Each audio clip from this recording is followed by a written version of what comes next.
Olha, Marcos Roberto de Almeida, o Tuta, um dos principais chefes do primeiro comando da capital, o PCC, foi preso na última sexta-feira, na Bolívia, e entregue ao Brasil nesse domingo, após ser expulso pelas autoridades bolivianas. Agora ele está custodiado na Penitenciária Federal de Brasília, a mesma onde cumpre pena o número 1 da facção, o Marcos Williams Harbes Camacho, o Marcola. A repórter Natália André tem mais informações. Marcos Roberto de Almeida, conhecido como Tuta, um dos principais chefes do primeiro comando da capital, o PCC, foi preso na última sexta-feira, dia 17, na Bolívia, e entregue ao Brasil nesse domingo, após ser expulso pelas autoridades bolivianas. Agora, ele está sob custódia da Penitenciária Federal de Brasília, a mesma onde cumpre pena o número 1 da facção, Marcos Williams Harbes Camacho, o Marcola. Tuta foi detido em Santa Cruz de la Sierra ao tentar renovar documentos migratórios com nome falso.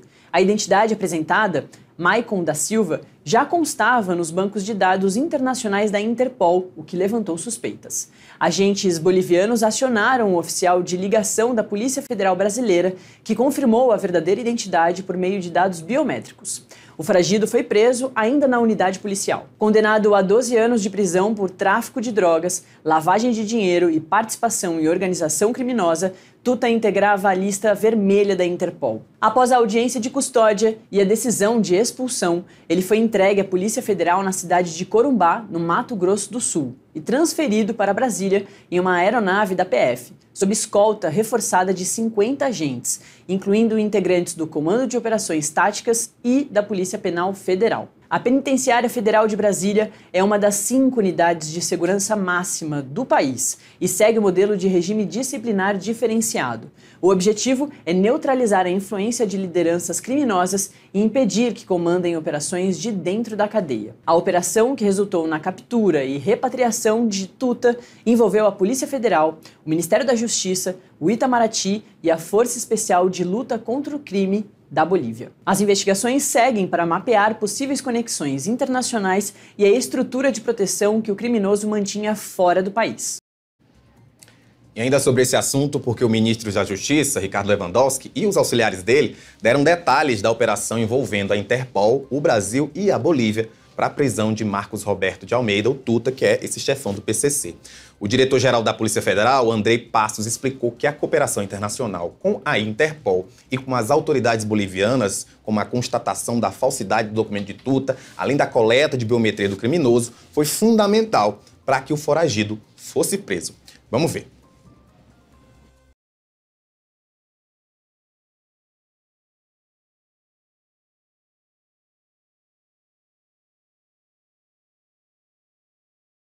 Coletiva de imprensa hoje mais cedo, ele estava acompanhado do diretor-geral da PF, então é um assunto muito importante, então a gente vai passar o vídeo agora. Realmente este presídio de Brasília é o mais seguro possível e é o que estava mais próximo, digamos assim, do local onde o preso foi apreendido, em Corumbá, e, portanto, tudo estava pronto para recebê-lo. A Polícia Penal Federal estava alertado, o doutor André Garcia, que é o secretário nacional de Políticas Penitenciárias, foi avisado, preparou este caminho todo, portanto, nós tínhamos todos os equipamentos, veículos e condições de recebê-lo com a maior segurança, não é? Então, não há nenhum perigo de contato dele com eventuais outros membros de facções, porque esse contato é absolutamente impossível, e como nós acabamos de dizer, todos os presos, de tempos em tempos, são submetidos a um rodízio para que fiquem separados em outros presídios de alta segurança.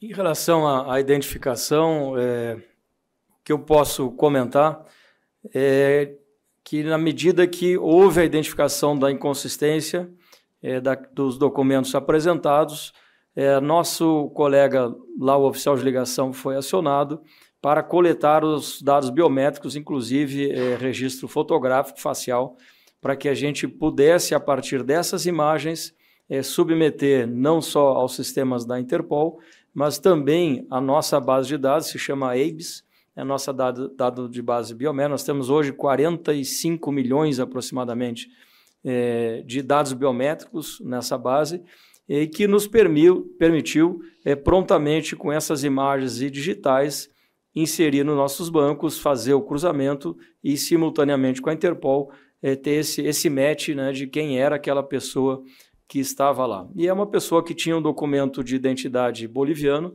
um documento materialmente válido, mas ideologicamente falso, ou seja, os dados que estavam constando ali eram dados falsos, a partir de uma carteira de identidade falsa brasileira que ele utilizou para obter esses documentos lá na Bolívia. Então, esse foi o trâmite, né, para que a gente conseguisse fazer a identificação. A respeito de outras pessoas que eventualmente estejam, a gente não vai entrar aqui em detalhes.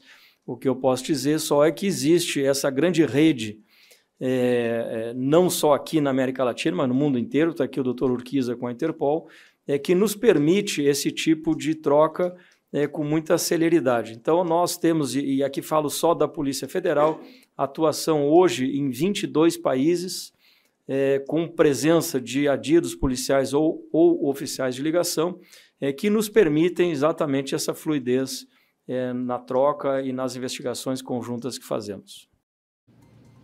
Nessa mesma coletiva, o ministro aproveitou o momento para falar sobre o combate ao crime organizado, principalmente na política. O governo federal, o Ministério da Justiça e Segurança Pública, a Polícia Federal, as demais autoridades estão extremamente atentas a esse fenômeno da tentativa de infiltração do crime organizado na política, sobretudo nas eleições. Nas últimas eleições municipais, nós identificamos esse fenômeno, algumas facções criminosas tentando lançar candidatos a vereador e até a prefeitos. Nós, imediatamente, além de fazermos todo o trabalho de triagem, de investigação por meio da Polícia Federal, fizemos um trabalho bastante coordenado com a Justiça Eleitoral, sobretudo com o TSE e com os TREs, e conversamos, inclusive, com os presidentes dos partidos políticos, porque, a nosso ver, a primeira obrigação, no sentido de fazer a triagem dos candidatos antes de lançá-los a um determinado pleito, é dos partidos políticos. O partido político tem que saber se está lançando alguém ligado a uma facção criminosa ou alguém que pertence à sociedade, seja um cidadão ou uma cidadã de bem. Então, na última eleição, nós, tanto a prioristicamente, antes das eleições, como durante as eleições e depois das eleições, nós acompanhamos esse fenômeno, sobretudo com um trabalho bastante intenso da Polícia Federal, que tem um banco de dados bastante alentado, e creio que nós conseguimos impedir que esse fenômeno realmente deitasse raízes. A manchete no portal